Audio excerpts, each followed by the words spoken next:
Ducks fans, are you ready? You are listening to the Ducks and Pucks podcast with your hosts, Mike Walters and Eddy Jones. This is the number one home for Anaheim Ducks talk and analysis. Here we go. All right, welcome back to the Ducks and Pucks podcast, and obviously I am not Mike. Mike's on vacation, so I've got Patrick from the Puck Guys here, and he's going to join us for this show, and we're going to just talk about the Ducks preseason for a bit. We're going to review what the Ducks season is going to look like, who's going to make the roster, what the injuries mean for the Ducks lineup, and all that kind of stuff. And we've got a lot of other stuff on tap here. We're going to talk about the kneeling for the anthem and how that's affecting players in the NHL. We've got a couple other topics that we're going to cover, but we'll get to that when we get there. So starting off with the Ducks preseason, it's been a kind of mixed bag of hockey so far. They opened up and lost 5-0 to San Jose, lost pretty bad to Arizona, moved on and played some decent games. And now here we are tonight. The game actually is on right now, the last preseason game versus LA. And it's been interesting, Patrick. I mean, it hasn't been the best hockey, but we haven't seen really a full lineup so far either. No, it's been pretty sporadic for the Ducks. And by the way, thanks for having me on. I appreciate it. The Ducks, where they're heading in 3-3 now into tonight's last preseason game. They're not scoring goals. That was the biggest concern for me when I was watching these games. I went to the Vegas game. They just looked like they just couldn't get anything going. And then they had that come from behind, the classic comeback kids come around for the next game in Arizona. They came back and won that 6-4. But I guess the biggest concern for me, I like watching analytics a lot too, is they just keep getting caved in 5-on-5. Like they don't look like they have that control. But then again, like you said, it's not a full lineup. It's not a opening night lineup. Yeah, and the thing, too, to look at is, we've only got two guys. You're talking about scoring goals. We've got two guys in the 4 or 5 games that some of these guys played who've only scored 2 goals, and that's Raquel and Nick Ritchie. And there's a lot of guys who are left off the score sheet. We've got guys who are probably not even going to make the team that are on the score sheet. And it's kind of, like I said before, it's a mixed bag. And we've played some teams that have fielded a team that looks like what they're going to start the season with, and then we played a game against Arizona who it looked like it was their B team, and the same thing with Vegas, and they didn't look too good in that one. And it's always hard to gauge off preseason games what they're going to look like. And we saw last year the Ducks were awful in the preseason, and they come out and they end up scraping their way to winning another Pacific Division title. So it's hard to take this and say this is what the season's going to look like, but it's tough. We'll look tonight, and again, it's another, scattered roster. Guys, Saborn got called up today. He's going to probably play. Guys like Getzlaf, we don't know if he's going to start. And it's just tough right now to look at this team and really judge what kind of product they're going to put on the ice come the first game of the season. The good thing about that, though, is nobody hands out trophies in preseason, and no one remembers what your record was when you get to the Cup final, you get to the playoffs. So it's not like this is a death nail. It's not like it's like the end of their season. They're just getting ready to start. And the Ducks have notoriously had season after season of bad starts in October, going winless. Just horrific Octobers, as Ducks fans would understand. You don't want to see that happen again, but they're also getting another fresh start. This is the first time since I can remember they're starting off the season with a homestand. So I'm not all that concerned about preseason. Sure, get the win, beat the Kings. Everybody wants that. But I'm really looking forward to opening night next Thursday against the Arizona Coyotes. Yeah, and that's where it starts, really. There are some positives you have to look at from preseason. Nick Ritchie's play has been pretty good. He's obviously leading the team currently in points with 4 points in 5 games. It's not great, but it's a step forward, and he's a guy who's going to have to make another step forward this season, especially with Kessler out and Raquel playing at center, which seemingly looks like he's going to probably center a line with Cogliano and Silverberg on his wing. So that's going to have to be a catalyst for offense. And then you've got guys like Giovanni Fiore and Kalle Casilla who are possibly going to make the team and what kind of role that they're going to play. So it really is interesting to see where's this offense going to come. Is Perry going to come back? Is Getzlaf going to drive the offense? Right now, it's very hard to tell where it's going to come from. I think it has to come from Getzlaf. He's been just a force looking back into the second half of the season last year, into the playoffs. He's going to have to really push this team forward offensively, especially with a lot of the play deriving from the Ducks' blue line with Lindholm and Vatanen, and they're not available now until beginning of November. And then you're a little weak down center. I mean, I know that they're going to slot Rakell on there, but nobody's really seen what he's done at an NHL level. So it'll be interesting to see how the Ducks slot 1-2, who's going to be taking those D-zone draws and pushing the play out. I really hope that Rakell is able to keep up that scoring touch, because we're going to get a real good feel on who drove that bus last year on the second line with Kessler missing. Is it Kessler that everyone, the Selke award nominee, or is it Cogliano and Silverberg achieving those loose pucks and creating chances? I'm really curious to see where that goes. Yeah, and really, I mean, he had a great season last year. Obviously, he'll play the majority of it on the wing, and that's a contributing factor to why he had so many goals last year and was very limited in the assist department. And I think we're going to see a shift in that this year, especially if he's going to play center up until Christmas with Kessler out, and maybe even play center continuing into the second half of the season into the playoffs. It really all depends on how well he fits in that role. And you also got to look at guys when we're talking about forwards here. Can Patrick Eves do what he did last year? I mean, that was an anomaly for him. He doesn't do that every season. That's the first season where he's gotten over 30 goals. So, can he do that again? And can Nick Ritchie step up? And, I know a lot of people were disappointed to see Sam Steele and Max Jones go down. So, there's some guys here that are going to have to step up. And, it'll be interesting to see who can actually do that. I know a lot of people are putting some pressure on Andre Kasha to step up and play well. So, there's a lot of what ifs, and I think that's, at least for the offense, that's the scary part to look at right now is, what if Perry doesn't come back and score 30 goals? What if Patrick Eves has a slump and goes back to his regular offense? What if Kasha and Ritchie don't make another step forward? It's ominous to look at the beginning of the season.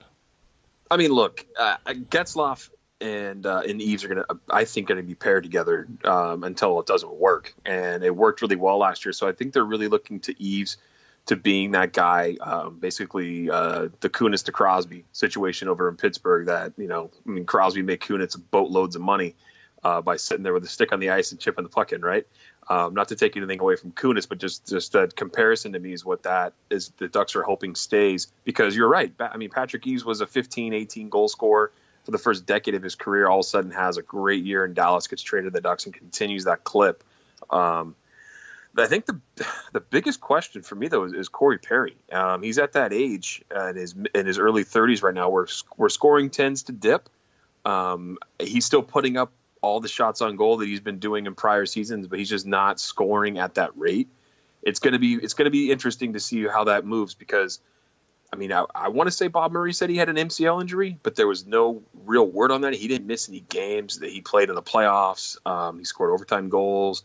He didn't look injured, maybe, right? I mean, we don't know if he was, but it's weird for them to say he had a knee injury and not have any kind of medical treatment to it that came out about it. Like he didn't miss games and his scoring was down. So maybe that's the case. Maybe he's better.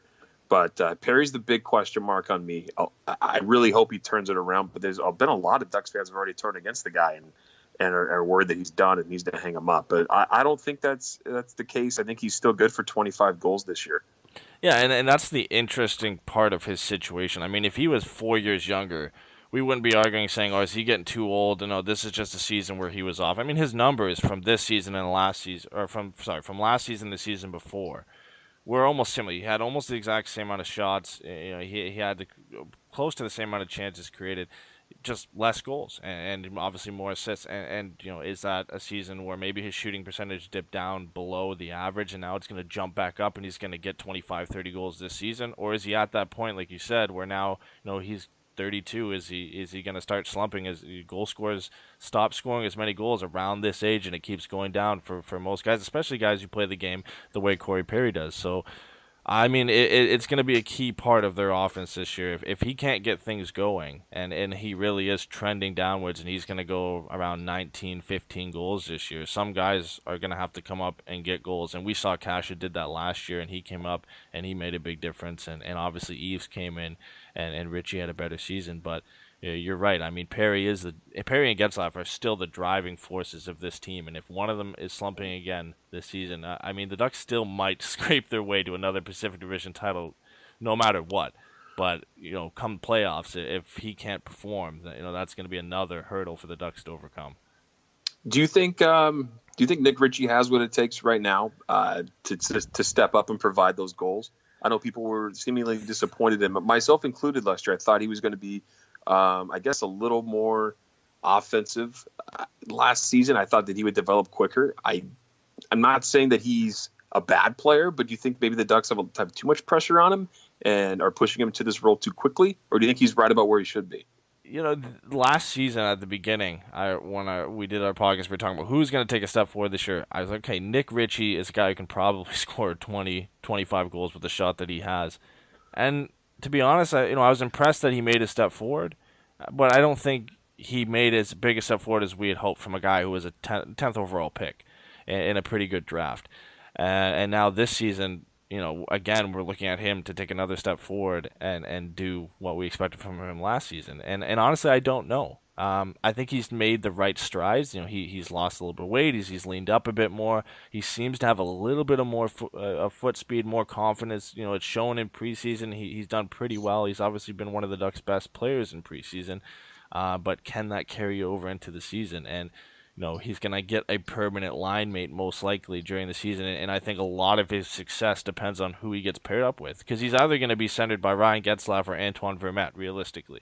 And I think, obviously, if he gets paired with Ryan Getzlaf, that's going to be a catalyst for success than getting paired with Antoine Vermette and most likely Andre Kasha on his right wing. He's going to be asked to do a lot more on that line than he would be on a line with Ryan Getzlaf, where, like you said, he can just go to the net and put pucks in the net and have his stick on the ice. So I think that's a big factor, but I am worried. I don't know if he can take that step yet. I have some hopes, but it's gonna be difficult to see him being a real driving force for this Ducks offense yet. Yeah, it's a bummer we have to talk about it like that because of the injury bug on the team that we have to. Oh, is he going to do it? Is he going to do it? Whereas if this team was 100% healthy, he would be a great addition, and it wouldn't maybe not so much pressure on him offensively. But I mean, given the situation, we kind of have to put him there. Yeah, exactly. And the same thing goes for the defense as well. I mean, Lindholm and Vaughn are out until November. And we're looking at guys like Brandon Montour, who had a great playoffs last year, but didn't play a full season with the Ducks. Coming up now, he's going to have an even bigger role with a guy like Shea Theodore going to Vegas and the whole debacle that happened there and trying to keep guys like Sami Vatanen around. So now there's a big pressure on him to be a top four defenseman. And a guy like Jacob Magna or possibly Jacob Larsson is a guy that's going to have to step up until those two guys get back. And to me, this is probably the most interesting part of the whole Ducks start to the season is how is this defense going to shape out? Knowing Bob Murray and Randy Carlyle, we're probably going to see a Beauchemin Bieksa pairing at some point, and we're all going to want to kill ourselves because they're going to be just ridiculous to watch on the ice together. But it'll be interesting to see what kind of happens. Obviously, Cam Fowler is going to be the workhorse, but from there on, somebody's going to have to step up. Yeah, I mean, he's probably going to go with a Fowler Manson, right? I mean, those are your top guys. But I think Carlisle, they gave Larson a good look last year. I think he played some NHL games, and he's definitely going to be making the team this year by all accounts just due to injury, and they're going to need him to play in that role. Montour, he had just a heck of a playoff, and I'm really looking forward to see what he brings to this team. But going back to Shea Theodore, and you mentioned Sami Vatanen, I wonder what this team would have looked like if they would have let Vatanen go and kept Shea Theodore and keep the younger defenseman who I think has a lot of value. I think Vegas got a great deal out of that. I mean, granted, they had to take Stoner, but Shea Theodore is no slouch. I think he's going to play well there. I'm not totally sold on Sami Vatanen being a top four guy. So when he comes back, obviously he's going to take precedence over a guy like Holzer or Magna or Larson. But it's going to be interesting too with Beauchemin. I think that's another one coming back, and who's going to be paired with who to kind of make up for the foot speed on those lines.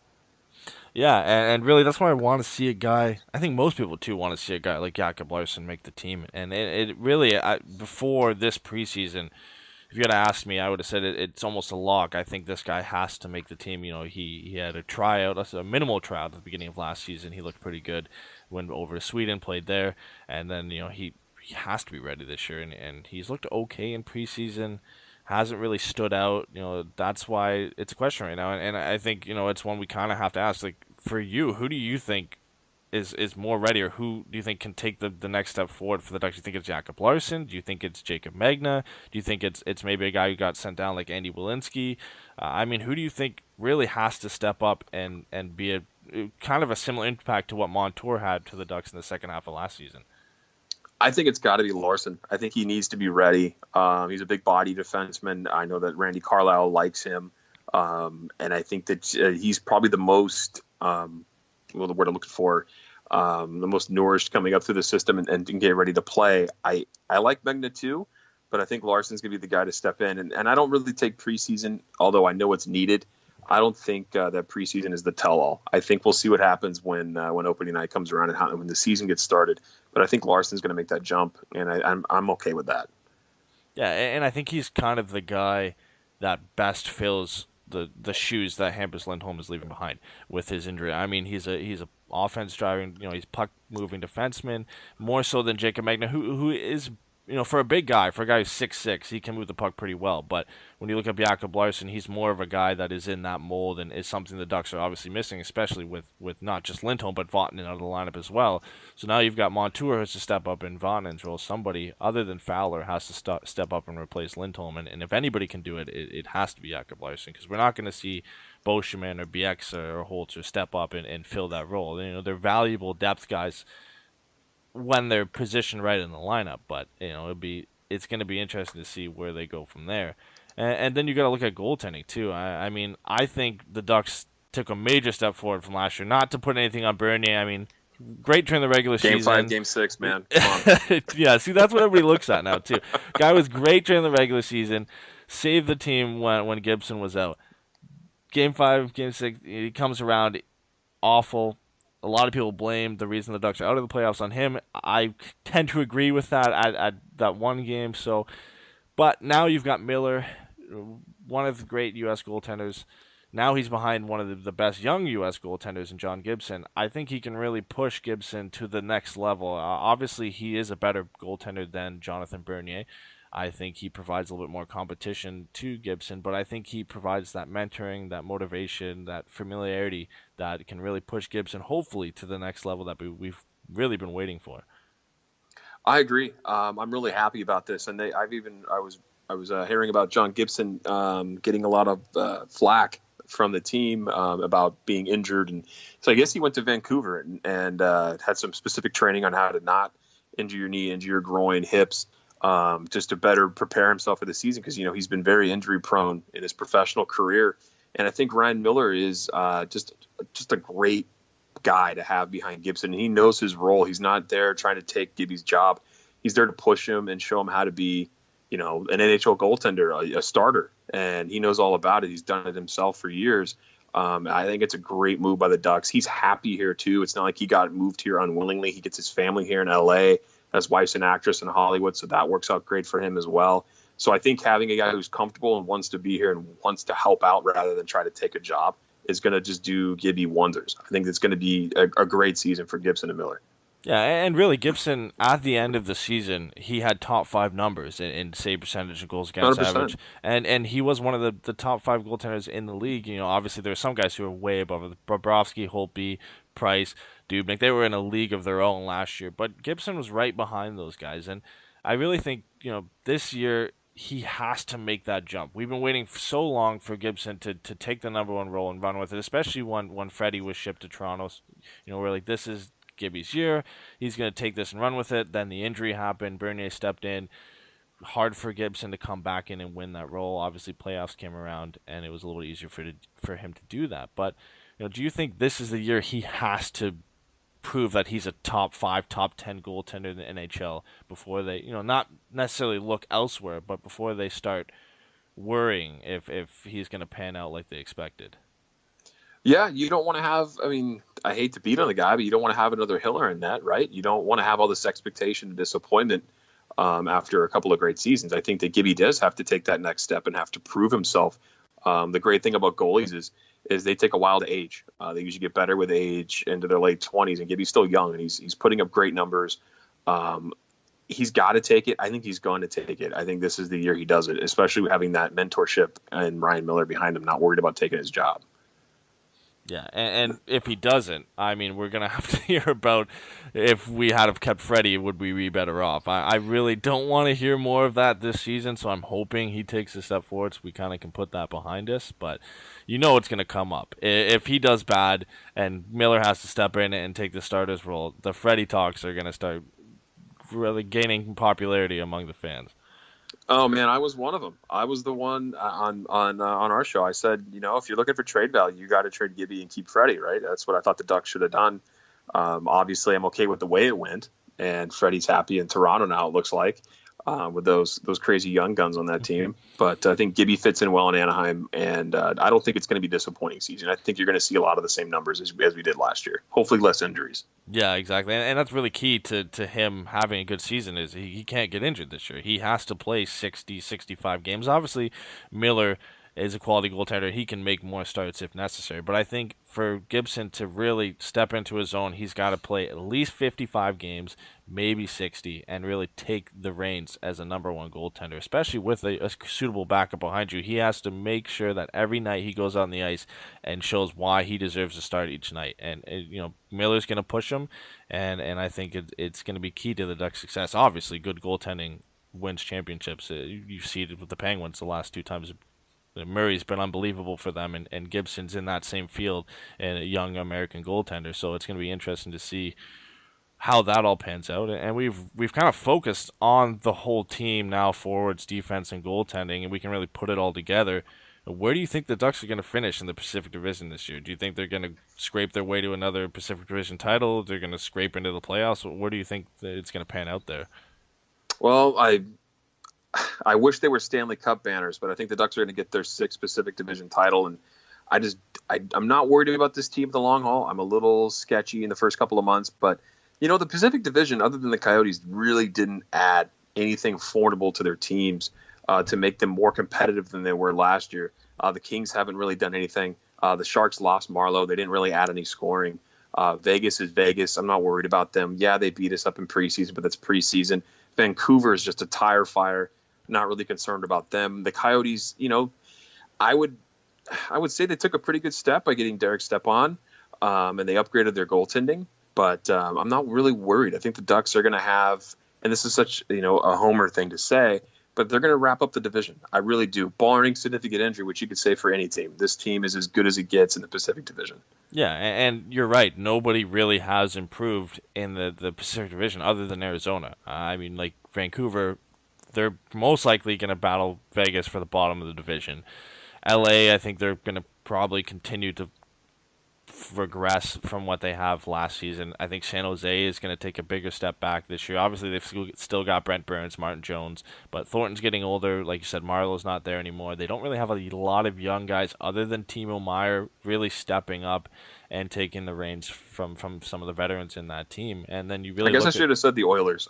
That's I should have included them in the conversation. Yeah, they're right there, but I think the Ducks exactly. still have the edge. Well, when you look at the Oilers too, obvious Connor McDavid is going to lead the way for them. Draisaitl's there. They've got PRV still in the minors. Yamamoto's been their best player in preseason, and he might even make a starting role. So they've got all this offense up there, and again, the question for them comes down to defense. You look at Clefbaum and you look at Larson and seeing if they can do that. But I think the big issue for them is can Cam Talbot do what he did last year? And I honestly don't think played 75 games? Yeah, he played in a ridiculous amount of games, and he was unreal for the majority of the season.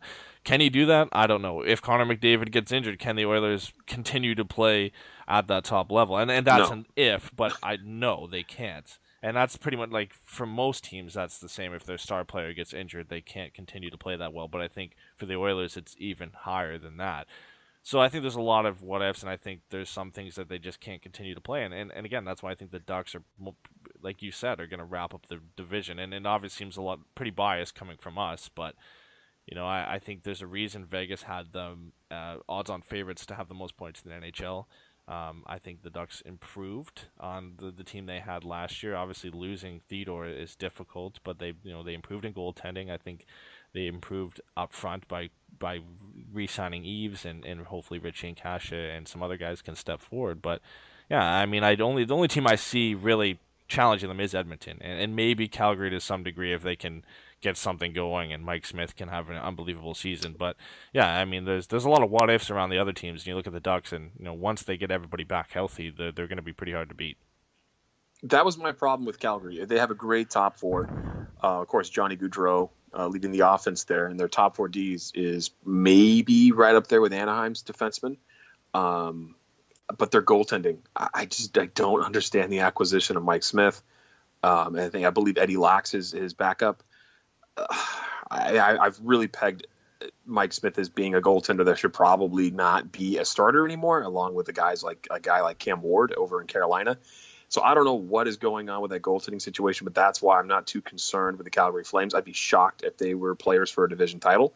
But Edmonton, I mean, I don't know how you feel about it, but Draisaitl got a lot of money for one great year. Yeah. And he's good. I mean, that's big boy money. That's play on your own line. That's center your own line. That's not riding shotgun to Connor McDavid. And no disrespect to Draisaitl, but he's really got to prove that he can do that for the Edmonton Oilers. Otherwise, they're not going to be nearly as dangerous as people are perceiving him to be, in my opinion. I mean, he's got a lot of pressure to do that now. Yeah, there's just a lot of gambles involved with the Edmonton Oilers once again this season, and really the only sure thing is that Connor McDavid is going to be one of the best players in the NHL, and then from there on, you don't really know what's going to happen in that team. And I completely agree with you with Mike Smith. I mean, when you have a guy out there in the offseason that Dallas acquires Ben Bishop, and obviously there's a lot of things surrounding that. Maybe he wanted to go there over Calgary, but when you're a team that really all you need right now is goaltending in the Calgary Flames, why do you not go get Scott Darling and sign him? But, he obviously ends up going to Carolina. Why don't you go get Ben Bishop? But they end up getting Mike Smith.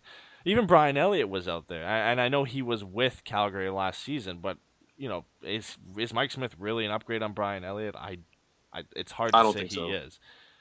For a team that, like you said, the young top six they have is very good, and they've added to a very good defense in adding Travis Hamonic, and they have Dougie Hamilton and Giordano, and they've got a lot of young guys. But why not take a look at Gillies in their system for goaltender? Why not take a look at Tyler Parsons? Even if they're not ready, why not have them in as a backup and then possibly move them in front of a guy? Like, just keep Brian Elliott around. If he does bad again, then bring in a young guy and see how they do. They're a young team. They can take the next step forward, but I don't know. I'm not privy on their cap situation, but Marc-Andre Fleury said that he would have waived his clause to go to Calgary. Yeah, really? It's typical for the Flames. I mean, they seem to have had goalie issues for as long as I can remember. They've never, since Kiprusoff left, pretty much. I was just going to say, ever since Kipper left. Yeah, they haven't had a guy who can come in and really play a solid role for them. And I don't know if that's poor drafting or just poor management and or lack of goaltenders available. But this season, over any other season, there seemed to be at least a couple decent starters available, or a guy who could possibly be another Cam Talbot this season and Scott Darling they could have acquired. There's a lot of better options out there, really, than Mike Smith. And maybe Mike Smith proves everybody wrong and comes out and plays amazing with the Flames, but he's playing in the same division. You're going to see a lot of the same guys he saw when he was in Arizona. Right. There's nothing real different going on here, and I don't think Calgary's defense is that much better that he's going to all of a sudden be a top 10 goaltender. So I don't know what they're really figuring there is going to happen. I'm with you there, man. That's why I said Ducks. I mean, like you said, of course, us would pick Anaheim to wrap that division, but I don't see anybody else competing other than the Oilers. But I still think the Ducks get by them. Yeah. I mean, we're looking at the Pacific, and now we're just going to kind of preview the entire league. And you move over to the Central Division, and this is where it gets ridiculous. Is teams are not really getting worse in the division. They're all getting better. And again, the Central Division is probably one of the best in hockey. If you might have to have a little bit of a nod to the Metro as being one of the best. But this is going to be interesting, too, because you've got Chicago, you've got Minnesota, you've got St. Louis, all vying to be, again, the top three in that division. But then you've got Dallas, who added Ben Bishop, added Radulov. They're going to be better this season. As long as their defense and goaltending can handle themselves, the offense is there. You've got Winnipeg, who has another season of Patrick Laine, Scheifele, Ehlers, Wheeler. Got hopefully some good goaltending in Steve Mason now. And then you've got the Colorado Avalanche. We don't really need to discuss how they're going to do this season. But really, how do you see that shaping out with that division? My three division locks for the Central Division were the Stars, the Blackhawks, who I would love to boot out, but it's hard to boot them out. and the Nashville Predators. I know they played mediocre last year. They kind of pulled an LA Kings and got in as an 8 seed and made it in, and made it all the way to the final. But I think that team is just too good. I know they have an injury to Ryan Ellis. He's going to be out for a bit, but I'm not too concerned with them being near the top of the division. But Dallas, I really, really love what they did, bringing back Ken Hitchcock. Pulling the Ducks, bringing Carlisle back, bringing Hitch back, straighten out that defense. They added Ben Bishop, Radulov, Hansel, Mark Method, who's playing, arguably next to the best defenseman last year with Carlson. I think that's going to bring a lot to shore up that D. I really like Dallas this year. I'm going to take a lot of heat for getting Nashville in the Central Division after this podcast. But, yeah, I mean, I agree with you for Dallas. And now you've got Method, who's, like you said, has played beside arguably the best defenseman in the National Hockey League in Carlson. And you bring him alongside Klingberg in Dallas, who is not Carlson, but he's in the same type of mold as Carlson in the player that he is. And, I mean, they hope that he can take the next step forward and be half a player that Carlson is and do what he does for Ottawa for their team. And yeah, I mean, that's the big issue for them, really. And I have them in the top 3 as well. And how can you not when they've got Ben, Sagan, Radulov, shored up that defense, brought in a new coach who's going to teach defense first like he did in St. Louis. And then you've got Ben Bishop in net, who is just a wall. I mean, it's hard to not put them at the top. And then, yeah, Nashville. I mean, they scraped in last year, then they made it all the way to the Stanley Cup Finals. And I think with the guys that they have, the young guys in their system, and they kept their top 4 defensemen together. So, I mean, they're going to be great next year as well. And then it comes down to a little bit of a mess for those final 3 between Chicago, Minnesota, and St. Louis. It's hard to really pick from them because they were the top 3 last year, but I think, like you said, it's hard to boot out Chicago. I mean, every year they just find a way to win. They look like they're getting older. They make some weird trades, and then they end up surprising everybody and getting 50 wins. So it's hard to really boot them out from the Central Division. For sure. And the only team that I had a hard time placing was the Minnesota Wild. I know Brucey gets a lot out of his teams in the regular season. We all know how painful it is come playoff time, and so do the Caps fans. But they were one of the top offenses. Devin Dubnyk played just stellar up until the end of the last year. But, losing out on Marco Scandella, I think that's going to hurt their defense a little bit. And how many more games can Ryan Suter play 32, 33 minutes a night before that starts to backtrack a little bit? And they didn't have anyone who was a 30-goal scorer. So they didn't have that gun, and that's what killed them in the playoffs last year. I know we're talking regular season, but I had Minnesota taking a step back. I still have them in the wild card mix. The team that I'm really disappointed in, though, honestly, is Winnipeg. I love that team. I want them to do well because they're fun. They just lack on that goaltending side. Yeah, and that's what I was going to get to, too, is Winnipeg. This is a team that, like you said, if they get good goaltending, they could – I said this earlier, and before we got into – it was a couple weeks ago before preseason. I think the Winnipeg Jets, if they get good goaltending, can win the Central Division. They have 4 guys who had over 60, 70 points last year.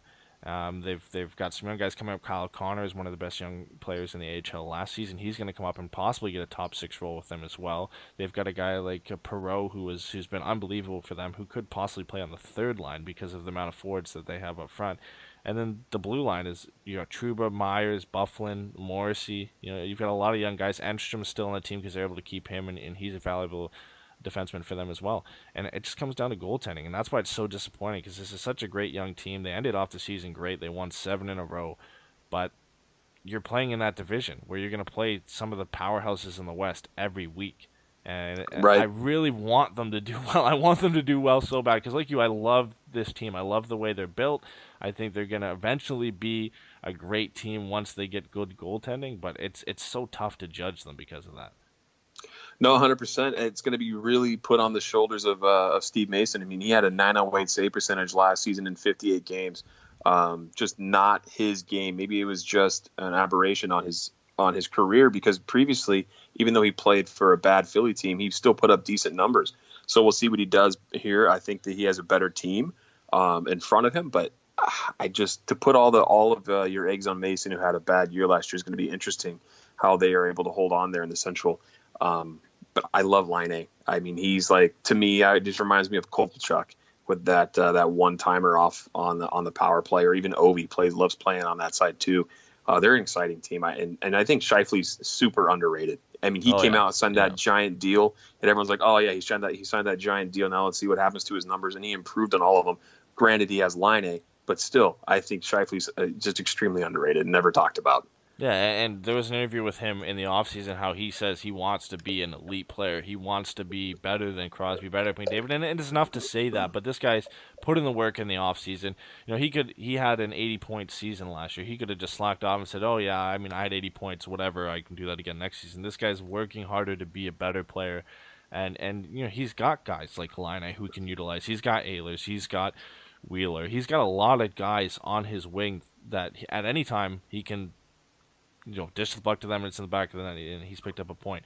And you got to look at his numbers last season too. He wasn't that great on the power play if you compare him to top power play producers in the NHL. The Winnipeg Jets power play was not one of the worst, but for the offense they have at their disposal wasn't that great. And from what I've seen in preseason, it looks like it's a lot different, a different system. If they can get that going this season, he's gonna put up 80 points a season. Sorry, 80 points again, 90 even. If he can all stay healthy with that line, they're going to be unstoppable. I think so too. Just like we said, though, it comes down to that crease. Oh yeah, for sure. And again, you go over to the Atlantic Division now, and I mean, a lot of them, you got to look at Montreal Canadiens, and it starts in the crease, obviously, with Carey Price and seeing what they can do. But you know, it's not a super strong division. I mean, you look at Montreal, and yeah, they're probably the favorites. Tampa Bay is if a healthy Stamkos for once, they could finally fulfill the potential that they've had for the last few seasons. And then the Toronto Maple Leafs with Freddie and net, and the young guys that they have been coming up with Matthews, Marner, Nylander. You know, it's going to be a toss-up, really, in that division to see who can make the top three. Yeah, the only surefire thing there is Detroit is going to be at the bottom of the division, right? No, I mean, really the powerhouse over here is you want to look at Price, but I mean, I would be more fearful of Tampa Bay with a healthy Steven Stamkos.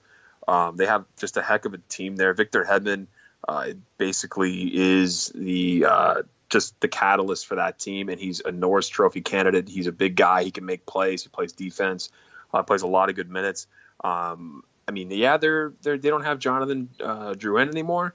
But they did pick up, I guess, maybe a little more offense with Chris Kunitz. I mean, not saying he's going to take over and what Duran put up, but just making sure they add a little bit of pucks in the back of the net there with him. I think Tampa's the class of that division, and then the Habs. But the Habs rely so much on Carey Price. It'll be interesting to see how they go. And I think they went 0-6 in the preseason so far. I know we just got done saying it doesn't matter, but they're not off to the best of starts to the season. And then the other team I look at here is I think Boston's going to be in the mix. I don't really think Ottawa's really going to have too much pull this year. I know last year was a Cinderella story with Craig Anderson, but I think Boston, Tampa, and the Canadiens are right up there. But you can't forget about the Toronto Maple Leafs. I think that's a team that everyone's got to look out for. Yeah, and really for Tampa Bay, it comes down to the same sort of situation the Ducks are in. Is Andrei Vasilevsky going to be able to lead a team? He's a young goaltender, much like John Gibson, and everybody looks to Murray now in Pittsburgh as the example of a young goalie leading a team. If Tampa he's lost 12 regular season games. Yeah, it's hard to not look at him as an example, but if Tampa Bay can get that type of goaltending, and Andrei Vasilevsky has the ability to be that type of goaltender, there's no question that they could be Stanley Cup contenders come playoff time. I mean, if Stamkos can stay healthy and play 80, 82 games, Kucherov can continue to play as well as he has with Stamkos in the lineup, then I don't see why this team can't be one of the best in the Atlantic, if not the Eastern Conference. And that's tough to say when you're going up against teams like Washington, Pittsburgh, and Columbus, but this is a team that has performed well without Steven Stamkos. Obviously missed the playoffs last year, but there's a lot of moving parts in that situation, so it's going to be interesting to see how they put everything together. And then obviously Montreal, like you said, it's hard to put a lot of stuff on preseason, but they were 0-6 until they won 9-2 tonight against a pretty put together Ottawa team. It wasn't the greatest team they were icing, but yeah, I mean, a lot of it is going to be on Jonathan Drouin, who is now centering the top line between Pacioretty and Gallagher. He's going from almost isolation in Tampa Bay, where he was playing in the minors, wasn't playing, then came back and played pretty well with Tampa Bay, and now he's to playing in his home country and playing first line center for the Montreal Canadiens. That's going to be a tough role for him to fill because, they're going to give him a little bit of leeway because he's French Canadian, but if he starts underperforming, they're going to turn on him just like they turned on Alex Galchenyuk last season. So that's going to be tough for them to work out there. And then obviously the Leafs, Matthews, Marner, Nylander. You've got all of those young guys, and hopefully none of them go through sophomore slumps. I think that's what most Leaf fans are talking about right now is can they continue improving from what they did last year. But I think a couple teams to watch in this one, too, are Florida and Buffalo. I mean, Florida lost Yager, but they brought in Dadonov, who they drafted forever ago, and now he's back from the KHL. Right. See if they can do well. And then I think a full season of Jack Eichel is – I don't think Buffalo's going to make the playoffs, but it'll be interesting to see what Jack Eichel can do with a full season playing with whoever he ends up playing with, probably Kane and Pominville, and seeing what he can do. He was almost a point-per-game player, one of the best players in the second half of the season last year. No, he definitely, and he needs to be. He really needs to be good. He's at that point. He's coming up on his the end of his entry-level contract, right? Yeah. So he really needs to put up those numbers and prove that he should have been drafted number 1 overall. Remember there was that big debate about who's going to go number 1. Well, clearly he needs to prove that he was deserved to be drafted that high, and they really need to build around him. I think that Buffalo is going in the right direction, though. I don't hate that team. I just don't think they have enough, like you said, to make it into the playoffs. And Florida, they're a strange one. They went from going to the playoffs to completely missing the playoffs. And every time I think about that, I always think about their old coach getting in a cab after a game when they fired him. Yeah. But now he's okay now. He's over with the Golden Knights. But it's Reimer time in Florida, right? You got to move away from Roberto Luongo and give the crease over to James Reimer and see what he can do. They added, like you said, Dadonov, and then they added Radim Verbata. They lost Marchessault, though, who had a really good year. Riley Smith and UC Jokinen. And I can't believe they didn't keep Yager. I don't know if Yager didn't want to stay or they didn't want to sign him, but that team will be interesting. I'm not 100% down on them, but I'm not really like woohoo. Can't wait to watch them play. You know what I mean? They're kind of like a middling team for me. I think there's really only 2 teams in that division who are probably locks for the playoffs, and I think Montreal is one of them barely, and then I think Tampa Bay is probably the one that end up winning that division. And then you move into not the Leafs. I think the Leafs for me, I think they're in the same boat as Montreal. I think they're going to be right there, but you got to watch out for Boston because, like you said, Boston. They were good last year. They kept pretty much the same team. They've got a good young defenseman in Charlie McAvoy who's going to take a step forward. Tuukka Rask was great last year, so they're going to be right around there. And then you look at because you got to look at the Metro too, and 4 teams, maybe 5 who are probably locks for the playoffs. There's only going to be 3 spots most likely for this Atlantic Division, and they're going to be fighting. And Ottawa's most likely going to take a step down. But when you got Montreal and Tampa Bay up top, and then you're going to have Toronto, Boston, and maybe Florida. And to some extent, maybe Ottawa, if they can pull off what they did last year, fighting for that last spot. So that's why I don't really have them as a lock. But they're going to be in the mix for sure. I have a lot of high hopes for the Toronto Maple Leafs. I think they're a division lock. Yeah. I like them too much. I really love Austin Matthews and Mitch Marner and Nylander. Those guys are just so exciting to watch. It just reminded me a lot of the Team North America team, that kind of style of run and gun game. So maybe I'm up on the hype a bit, but I do like the Leafs. Well, I also have to hear about them every single day, so I gotta kind of put them back down to earth because I've got about 1 million Leafs fans living in the 10 kilometers from my house. So I've got to kind of come back down to earth on them. But when we look at the Metro division, what we were just talking about too, there really are 5 teams who could win this division. In my opinion, I think Washington is still one of the. I mean, they were the best team last year. They lost a couple guys, but they've pretty much kept that same team together. Obviously, the Stanley Cup champion Pittsburgh Penguins, Columbus Blue Jackets have added Artemi Panarin, losing Brandon Saad, but I think they kind of did win that trade, especially now that they can ice the top line of Panarin, Wenberg, and Atkinson. That line's going to be probably one of the best lines in the NHL. Got the Rangers, who knows what they're going to do this year, and then I think the Islanders too. I think with a lot of young guys in Barzal and Hosang coming up, if they can get some good goaltending, they're going to be a team who could scrape into the playoffs too. Yeah, my 3 locks for this division. I mean, obviously I had to go with Pittsburgh. You can't boot out the champion. They only wanted to do it in 20 years back to back. The Caps are the Caps. They did have some key departures. They're going to miss Marcus Johansson, and I think that Nate Schmidt is underrated. And they really didn't do much to bring in anybody else. I mean, they brought in Devontae Smith-Pelly, which, isn't going to blow your skirt up and make you happy. But I do like the Rangers, though. I do think that bringing in Kevin Shattenkirk was a great acquisition. Obviously, he was the most sought-after free agent, especially on defense. I think that's going to help them out a lot. And I think losing Dan Girardi really helps them out. I'm not a fan of that guy's game whatsoever. So those are my three. I'm really not sure about Columbus. I want to like them. I really like Artemi Panarin, but I'm just not sold on John Tortorella hockey. I would have to see them come out and compete hard and almost recreate what they did last year. They're not too far off. They have the pieces, but we'll see. And the other team that has a big question mark on me is the Carolina Hurricanes.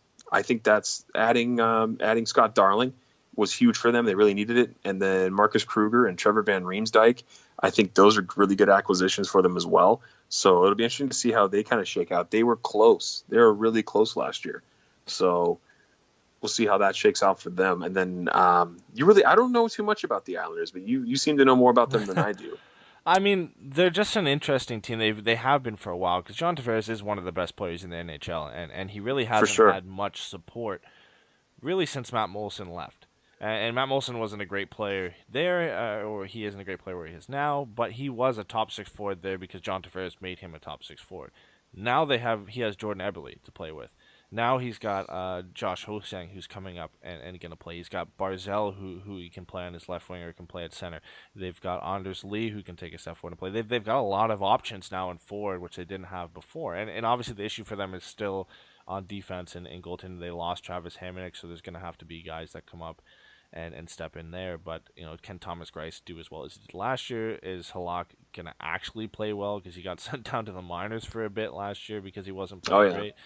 But yeah, I think they're an interesting team to watch. They're obviously not a lock by a long shot, and it's a really interesting mix of teams in this division because you got to look at Philadelphia and New Jersey, who picked up Nico Hischier and Nolan Patrick, and those are going to be big additions to their team.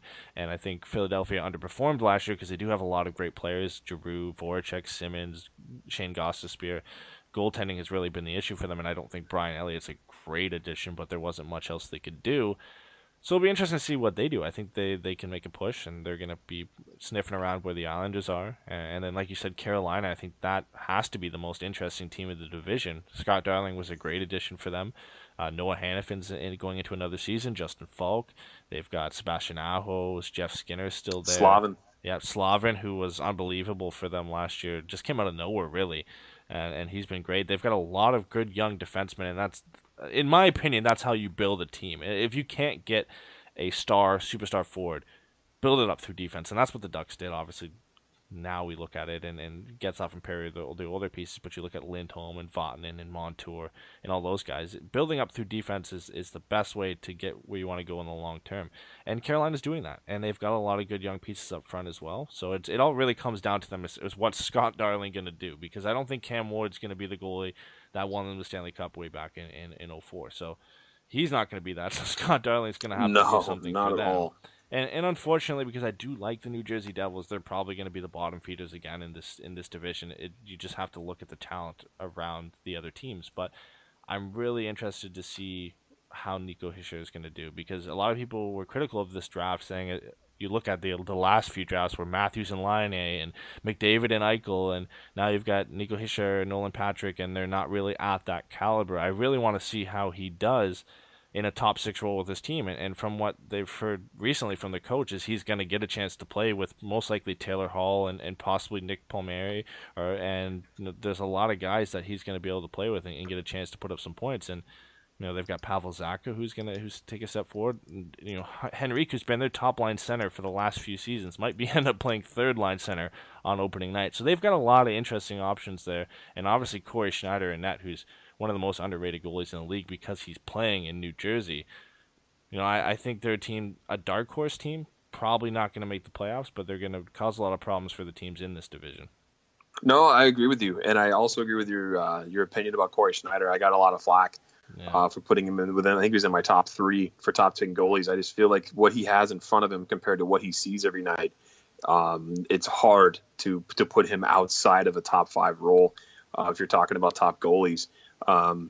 He had a down year last year, sure, but that team is just not great. And it'll be interesting to see where Nolan Patrick on Philly and Nico Hischier fit in, because draft number doesn't always tell you everything. I mean, look at Detroit when they drafted Datsuk. He went 171st overall. No one ever would have thought he would have been, this amazing defensive forward who had these ridiculous hands, right? So it's not always where you're drafted, but there is a lot on you when you go 1-2.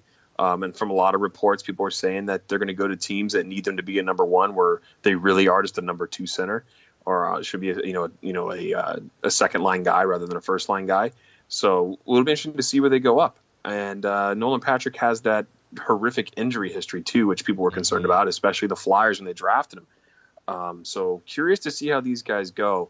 I know that who did he fight? Nolan Patrick fought David Krejci in preseason the other day, so that was great. Not the toughest customer, but no, not the biggest guy either. But Giroux had a smile on his face for him, right, when he was going to the box. So we'll see how these guys shake out. I don't know too much about guys coming in, so I apologize for that. But from what I know about them is like you said, they're not a McDavid, they're not an Eichel, they're not a Matthews or a Laine. So, but they're drafted to those numbers, so people like to put that expectation on them. Yeah, and I mean, really, it's tough to put it on them. We've seen him a bit in preseason. To be honest, Nico Hischier has been actually really good in preseason. He's had 7 points in 4 games, and that's the reason that he's probably going to start in a top 6 role. But that's what I love these drafts where there isn't a superstar, because you get to see which team made the right decision, and there is a guy who could be, like you said, a Datsuk later on in that draft who was a lot better than the guys who went 1 or 2, and there could be a guy who went 8, 9, 10 overall who ended up doing a lot better. I mean, you look at Arizona's top prospect this year, Clayton Keller. He was drafted in the top 10, and he's arguably the favorite to win the Calder Trophy this year. So it's going to be interesting to see how it works out. I think there's a lot of opportunity for all 3 of those guys this season. Hischier is going to get a top 6 role. Patrick looks like he's going to be the second line center for the Flyers. Keller is going to be a top 6 forward for the Coyotes, and these are all up and coming teams, especially the Devils and the Coyotes, that are going to be exciting to watch. Keller, they're talking about, it's Clayton Keller, right? Yeah. They're talking about him being I've heard a lot of people talk about him being the Calder candidate, the guy to beat. He and Charlie McAvoy. So that'll be interesting to see who wins that battle. I mean, that's great for Arizona, though, huh? I mean, not a lot has been talked about with Clayton Keller, and they need some more eyes on that city to maintain a NHL team. So I love what he's done too, the general manager there. I mean, what he's done with this team. I mean, he's brought in a lot of interesting pieces. I think Antti Raanta was a great signing for them. They finally moved away from Mike Smith, and unfortunately, I think they did finally need to move away from Shane Doan. It's disappointing because he's been such an iconic guy for that team, but I think it was time for them to move away from him. But the way they did it probably wasn't the classiest of ways, right? Yeah, but I mean, you look at the young guys coming up: Clayton Keller, Dylan Strome, Lawson Krause. They've got a lot of young players. Christian Dvorak. Yeah, exactly. Christian Fischer. I mean, the list goes on for this team and the young guys that they have that are ready to break into this lineup. And you can't really do that when you've got Shane Doan, who kind of has to play in your top 6. So I think they're going to be an interesting team to watch. They might. It's hard to say. They might challenge for a playoff spot. A lot of it comes down to goaltending because we look at Darling and Raanta this season. If they're going to do what Cam Talbot did in Edmonton last season, where he's coming from a team where he got thrust into the starting position as a backup, did really well, and earned himself a contract. So those 2 goalies are going to be interesting to see what they do on very young, upcoming teams. 100%. Speaking of, where did you feel about the Shane Doan rumors about him coming to Anaheim? That's something, I'm kind of glad that he's no longer in that case, because people were like, "Oh, we should totally bring him in," and where would he slot in? This team is too fast. I mean, that came about the same time where we had everybody wanted Yager to come too, and Jerome McGinley as well. He wouldn't have fit in this team, to be honest. And I love Shane Doan as a guy, and I loved him as a player back in the day. But sure, he wouldn't have fit in this team. He would have been like a 4th line guy most likely. The league you need to have a faster team now. The Penguins have proved that. And even Nashville too, making it into the Stanley Cup Finals last year, you need to be a quick team, and adding Shane Doan would have just put us even farther behind. And obviously the Ducks really haven't got that much faster anyway, but that's why personally I was against them going after Doan or going after Yager. And as much as I love Jaromir Yager too, again, you're going after a slower guy who, well, that's the Yager factor, I guess. You would have taken him because he's Jaromir Yager, but I want a Ducks sweater with his name on the back. Yeah. Okay, don't so ruin my it's a selfish reason, not for Absolutely. not for the team. But I mean, he would have been great. I think he would have been better than Doan to have Yager. I think he would have provided more, but you need to get faster, and it's unless they're gonna make up for that with their play on the ice, then it's not worth it. And I think that's why they didn't obviously end up doing it. And I think that's why most teams haven't called Jaromir Yager yet. Obviously there's rumors he might go to St. Louis now. Go to the Blues. Robbie Fabry's out for the season, so that makes sense for them. But honestly, that's why I think most teams haven't called him. He was great in Florida, but he also played with Barkov and Huberdeau. So it's hard to judge what he could have done if he didn't have that supporting cast there. Right. No, I agree with you on that. I just, like you said, selfish intentions for me. Yeah. But there's a lot of things changing this year in NHL. We looked at the changes in the rules now. There's a lot of stricter rules on slashing. There's a change in the coach's challenge, which I love, to be honest. I love that now if they fail the offside challenge, they get a 2-minute minor penalty, because that's just going to be great to see the reaction on, especially like guys like John Tortorella, the coach's faces when they get the wrong side of the call and they end up getting a 2-minute penalty. How do you feel about especially that rule change, but all of them in general? If there's anybody listening to this show right now and they happen to listen to my show as well, well, no, what I mean, like, listen to both of us. You know what I'm talking about. Yeah, I know what you're talking about. If there's anybody who knows what I say about this, it is my most hated rule in the NHL. I hate the offside rule. I think it's useless. It should be only there for egregious plays. I think it was actually Matt Duchene that was like a mile offside and they didn't catch it in a game when he was playing with the Avs a couple seasons ago. It's for that. It's not for, hey, is Philip Forsberg's skate technically on the blue line or off the blue line in the playoffs? It slows the game down. It turned into being like an extra timeout for teams. So if you can't get rid of it, I'm 100% okay with giving the other team a man advantage if you fail your challenge. I hate that rule. It's the dumbest rule in the NHL. I can't stand it. Yeah, and the good thing about this is we're not going to see it as much as we saw last season. It was comical the amount of times we saw this happen at the end of games just for no reason, just to see if it was if his skate was off the ice on the blue line.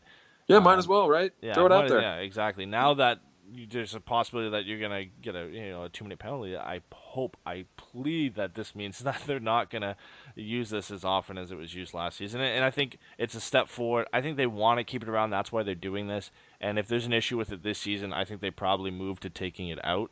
But the coaches love it. Yeah, I think of course they do. They love that. Of course they do, because it gives them a chance to overturn a call, and they are in charge of being able to do that. So it's not all in the ref's hands per se.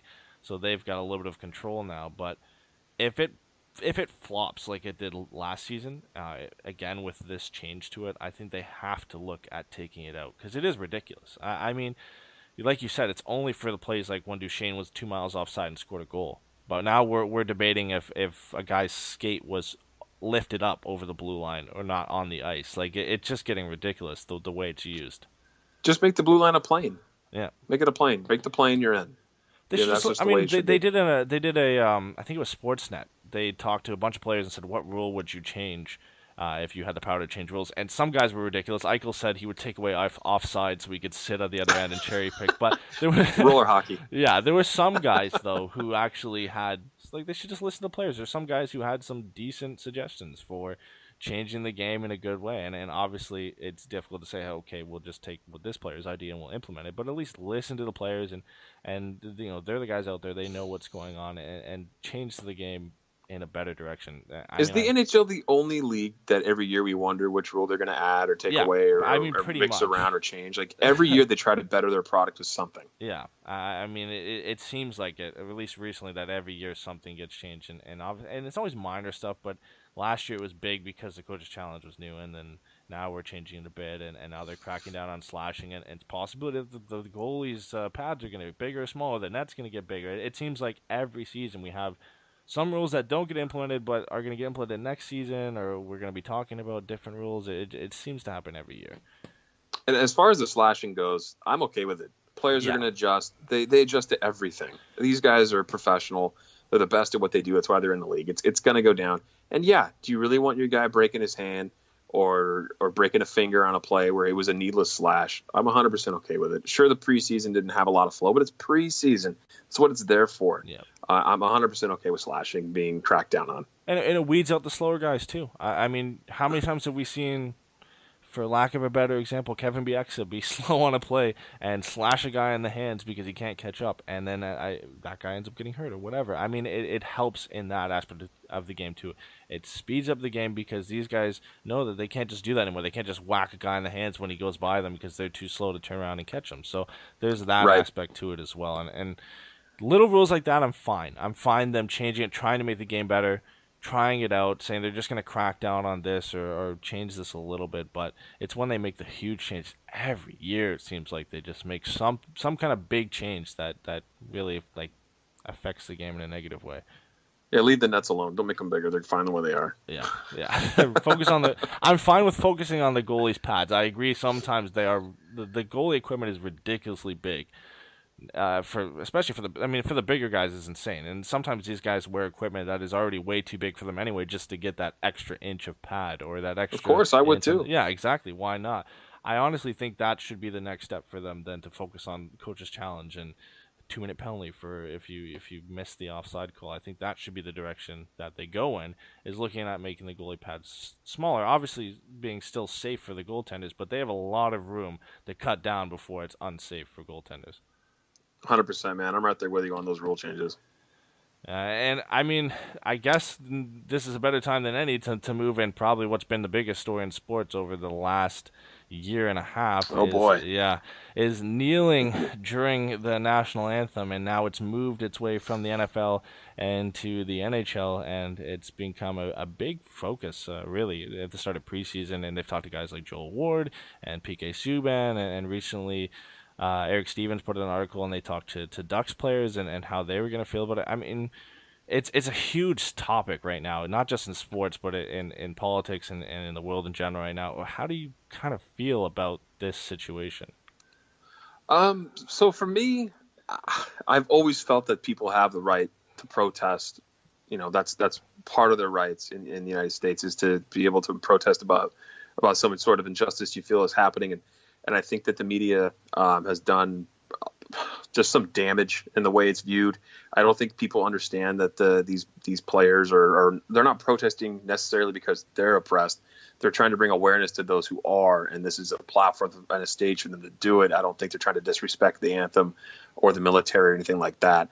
I'm 100% okay with it. But I mean, the First Amendment doesn't protect you from your employer. So of course, leagues are more than happy to put in their own set of rules and say they could ban it. And I think we've already heard about that starting to happen, which I feel is unfortunate, but they have the right to do that. But as far as what it's about and who's doing it, I'm 100% okay with it, on board with it. And I think it's something that people should be looking at and bringing about awareness rather than getting mad about it and burning jerseys and tickets. But that's just my opinion on it. Yeah, and the headline of the article that I referenced in Eric Stevens says the Ducks are united in the stance on the anthem, but they want to focus on the message. So they're not going to kneel during the national anthem, but they're focused on the message behind it. And I think that's so important when we're talking about this. It's not about disrespecting the national anthem, disrespecting the flag, patriotism, or anything. It's about focusing on the message that's behind the protest. And I think that's so important. And it really doesn't get focused on because obviously the media is all about the drama and the clickbait and everything. And they want to get the story out there. And this guy's kneeling, and what does this mean for his team and for him as a person? And, you know, Colin Kaepernick's a perfect example. He's taken a lot of heat because, I mean, it kind of really all started with him. But, I mean, I'm fine with it. And you know, I don't know how many people keep up with the NBA here, and we're kind of getting off topic, but we saw tonight the Nuggets players, the Denver Nuggets, they were linking arms during the national anthem because it's actually a mandated rule that they can't kneel or sit during the national anthem. So again, I'm fine with that too. I mean, they're taking advantage of the situation that they're in. That there's a rule that they're not allowed to sit, so they're doing another example of peaceful protest to get the message across, which is perfectly fine. And to be honest, I understand why some people are so heated about the situation, but they're not really focusing on the message behind it. They're focusing on what the media is putting out there and the image it portrays. Yeah, and I just hope that it all comes out to something good happening through this, and it's not some negative thing that's going to stick in, not just in sports, but in the media in general. It's unfortunate it's being portrayed in a negative light, in my opinion. Yeah, but that's sports, and that's the media surrounding sports. You're never always going to get right to the core message, and some will, and most won't. A lot of people want to get clicks on their website and get clickbait, and a lot of players, and I'm glad guys like Joel Ward and a lot of NHL players have come out and said that they're not going to participate in this. They're not going to. They're going to put the message out there first. They're not going to draw attention to kneeling during the national anthem or whatever. And I applaud that. I don't think the NHL needs that. I don't think we need that unneeded negative press that's associated. We've seen in the NFL all last season, the media, that's all they talked about, and I don't think the NHL needs that, and the NBA started to get a bit of that now with the start of their season as well, and I really hope it doesn't go in that direction for the NHL. They can focus on the message, but we don't need that negative press that comes associated with it. I would be okay with it, though. I understand where you're coming from with that, but I'd be okay with it. I think that the message is important. Yeah. And I just don't understand why it's such a gigantic deal for them to kneel during the anthem, and when it's when it's not just nothing to do with it. That's why I have a hard time with people misconstruing the message there, and I think it's like this, strike against their family members or them or whoever that they support that's in the military or their country. It has nothing to do with that. It's an opportunity to bring awareness, and that's the place they chose to do it. It's a peaceful protest. Like, no one's, burning cities down. They want you to be aware, and that's what it means. So I wouldn't bother me, but to me, it's very typical of the NHL and its players for the most part to be, and honestly, they're predominantly white male athletes. And I'm not trying to bring up a race discussion here, but that's the majority of the players. So I don't think a lot of those guys are too concerned about it, but I appreciate the ones that are, that understand it. Yeah, and you brought up an important comment on the discussion before we started recording this, and how these guys are in a unique position to get the message out there. And a lot of people look negatively on them because they're a $1 million athlete. They've got a ton of money. This doesn't really concern them, but I think it's good that they're using their platform, the position they're in, to get this message across, because you're not going to hear it from the people it's actually affecting. You're going to hear it from the spokespeople and the athletes and the ones who are trying to get the message across. And in that aspect, I wouldn't mind seeing it in the NHL if they were to do it for that reason. And it's just the negative press that comes along with it, and that affects the league negatively. You've seen it already in the NFL and how it's affected the perception a bit of the NHL. And nothing's going to tarnish the NFL's record anyway. It's going to be the top sports league for the foreseeable future. But it's just the negative press that comes around with it, and you have to hear about it every day. And of course, that helps spread the message, but it's the stories that negatively represented is what bugs me. I understand that. No, I can see that, especially when people are already saying that they, like 62% of those polled, Yahoo had a story on a poll that they hope 62% of people voted that they hoped that the NFL and their players and teams had financial harm because of this. So that's not good if you're talking about a corporate standpoint. So I get what you're saying. Yeah. And one good thing, kind of moving on from that, is something that we haven't really seen in a long time, is we saw Paul Kariya in an interview, and TSN set up an interview, talked to him about the hit and the goal and off the floor on the board. They talked to him about all that, and the surprising news is he doesn't remember any of it. And it was a great interview. It's great to see Kariya out there involved in some way with the hockey community, and obviously it was kind of expected with his Hall of Fame induction, but I think it's a great step for him moving forward that we might actually be able to see more of him. Obviously it started in the playoffs where we saw the video that the Ducks put out of him painting over the 9 for the playoff win. So I think it's great to see him out in the public again. I could talk about Kariya on a feature length podcast. I could sit here and talk about that guy. I'm so happy he's back in somewhat of the spotlight. the 12-minute documentary, the mini documentary they did with him with TSN was fantastic. He's got a real special place for me because he's the guy who brought my love of hockey up. I had no idea what hockey was. He's the sole reason why I started following it and getting involved with the Ducks and watching them and being a fan. And he means everything to me for hockey. And it's just great to see him come back. It's real scary, though, listening to him talk about he didn't remember Game 6, before Game 6, day after Game 7, 2 days after that, I didn't remember any of that. And that hit is hard to watch. That was really tough for me to watch. And I imagine that's something that he probably doesn't watch. He said he's seen it, but that was brutal. Yeah, and I think one of the best comments for me, and one of the most thought-provoking ones is the interviewee. He said to Kariya, why don't they hire a guy like you in the Department of Player Safety? And it's such a great question, because why don't they hire a guy like this who's experienced this many concussions, who has this experience where his career and almost his life was ruined because of the injuries he had in the NHL? Why isn't a guy like Paul Kariya maybe not in the role that George Parros is now, but why is he not involved in some way with the Department of Player Safety? Honestly, I think it's because it's an old boys club. I think they love the kind of violence that hitting brings in the NHL, and they don't want to see it go away. If they were really serious about banning fighting, they would ban fighting. If they were really serious about getting rid of all headshots, they would put a bigger hit on a player than a slap on the wrist for a headshot. Look, this league, it's a violent sport, and these guys really they love the old time hockey. So I think that's the reason why they don't have a guy like Paul Kariya involved in player safety. And I get that Parros is limited in what he can do because a lot of it's based on the bargaining agreement with the NHLPA.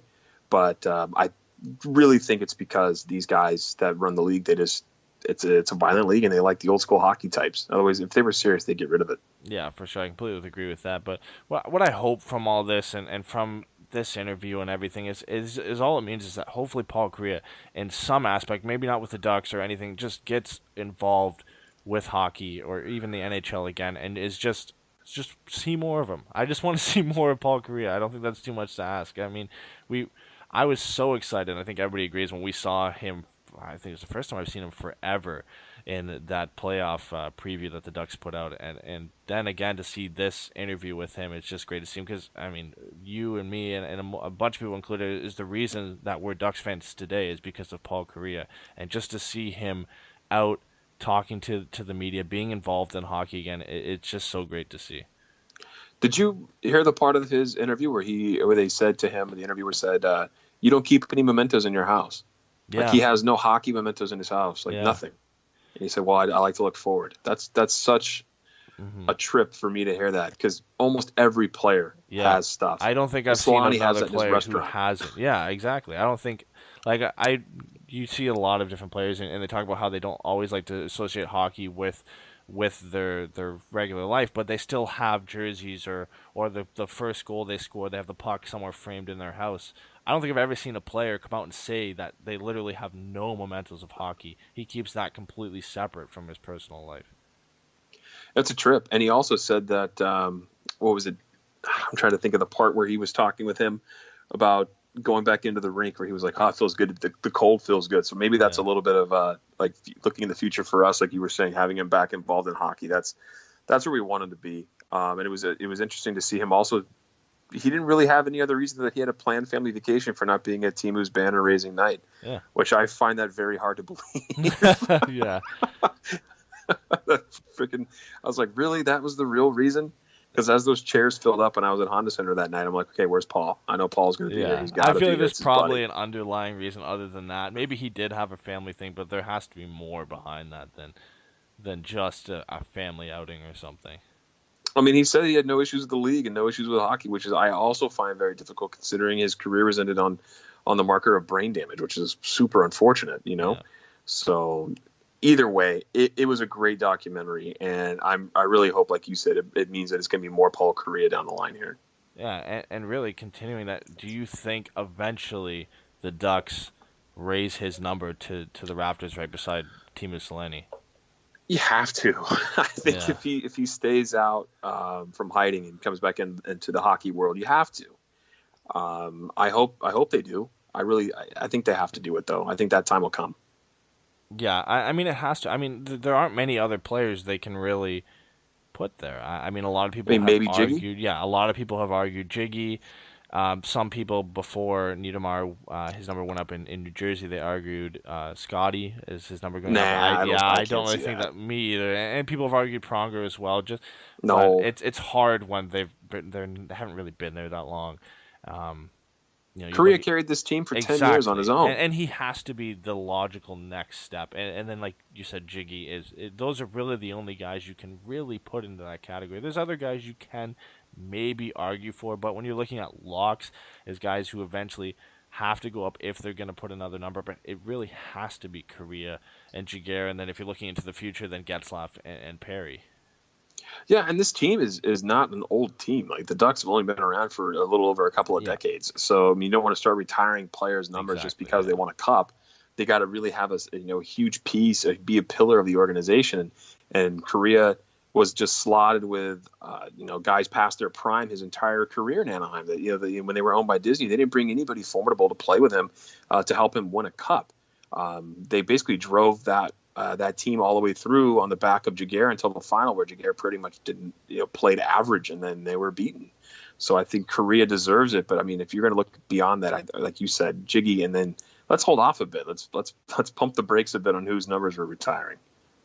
Yeah, and I think when we talk about Kariya, I think, with the concussions and everything, we kind of have to briefly talk about the concussions in hockey, and we see how it's affecting the NHL and how a lot of young football players or a lot of parents are deciding not to put their kids into football anymore. And do you think this eventually shifts and makes its way to hockey? And really, in a whole aspect, how does the concussion situation going to affect the NHL? That's a great question, man, because CTE is not very well understood, other than it's traumatic brain injury, and it has been appearing in the NHL and the NFL from repeated head trauma. So that makes sense for people to be worried about it. My daughter plays ice hockey. I mean, granted, girls hockey is not a checking league, but it's still physical. If I had a son, I would not have a problem putting him in hockey, but football, I would. For whatever reason, I feel like football, they like to hit and drive with their head more, so maybe they're going to change that. Plus, the equipment is a little bit different, so it's a little scary. But as far as it coming over into the NHL, I don't think it's ever going to be as bad. Obviously, I'm not a doctor or a scientist and have any information on that, but I just feel the way football is played nowadays is the cause for most of the traumatic head injury, whereas the NHL is not. Yeah, and I think taking one of the things that Kariya said in that interview too is they still exist. Those hits still exist in the NHL, and they don't have Yeah. to. And I think this goes back to what you said about them liking the violence in hockey, and maybe not so much as I know they want to eliminate headshots from the game, and obviously they're focusing on player safety, but those are almost always going to exist if the NHL continues to go in the direction they're going. There's really no effort to really take those out of the game. Obviously, the game's gotten faster, and the role of enforcers has been almost completely run out of the game. But you still see these hits, and with these hits still in the game, you're going to still see issues with concussions, and you're going to see guys' careers end early from concussions. And you got to look at one of the best players in the league, Sidney Crosby. How many more concussions can Sidney Crosby take before his career ends early? And how much of a nightmare and a detriment to hockey is that going to be if a guy of his caliber has to retire early because of concussions? I mean, not just hockey, but his life. What's his standard of living going to be at 30 years old? He's had plenty of headshots in his career, and he's only 30, and he went headfirst into the boards in the playoffs last year. That was really scary. And he didn't miss a game, right? Or maybe he missed one. I'm trying to think back on that. But yeah, that's scary stuff. Concussions are not 100% understood, so I think that's why people still are like, oh, it's not proven this or that. But I mean, look, we do know that repeated head trauma causes problems, and it's a scary situation. In the NHL, I feel like they should do their due diligence and crack down harder on those types of hits. It's like Kariya said, they're still in the game, and they're needless. They don't need to be in there. I mean, I don't know if you remember the hit he took from, I think it was Patrick Coletta when he played in St. Louis, and that was like his last concussion. It looked like nothing, but it was an elbow to the back of the head. And for what? Yeah. for nothing. And what I'm glad to see is you don't see those types of you see the hits, but you don't always see those types of players much in the NHL anymore. And I think that's moving in the right direction. You don't see those typical enforcers much anymore. But there's still the element of it. It's still there in some sense. Oh, the violent part of it. Oh, for yes, sure. The violent. You don't see the guys who are set out there to play violent. You have to almost. It's a dumb thing to say, but you almost have to play hockey now. You actually have to be able to play hockey. You can't just go out there and fight anymore. That's sort of been removed from the game. But the hits wouldn't you rather have that though? You want to roll 4 lines? I think that's a great place for the NHL to be moving to. Exactly. You need to have four lines that can play hockey. Sure, you want to be a power forward to be Nick Ritchie. You can put pucks in that and also punch you in the face if you want to go. I'm okay with that. Yeah. It's the dirty hits I think that are causing the problems. I mean, I always look back at a hit like that happened with was it David Booth when he was in Florida, got just completely blindsided by Mike Richards when he played with Philly. That was just a brutal hit. The hit that Matt Cook had on Savard in Boston. Those kinds of things you're not seeing very often anymore, which is a good thing. But that element is still there, and like you said. But everyone's got to play hockey now, and I like that. It makes the game faster and more exciting, and hopefully cuts down on those kinds of plays. Yeah, and I mean, and the science itself is moving in a good direction. There was an article I read on NBC, I think it was a couple days ago, how a study out of Boston University has found that they can actually identify CTE in living players now.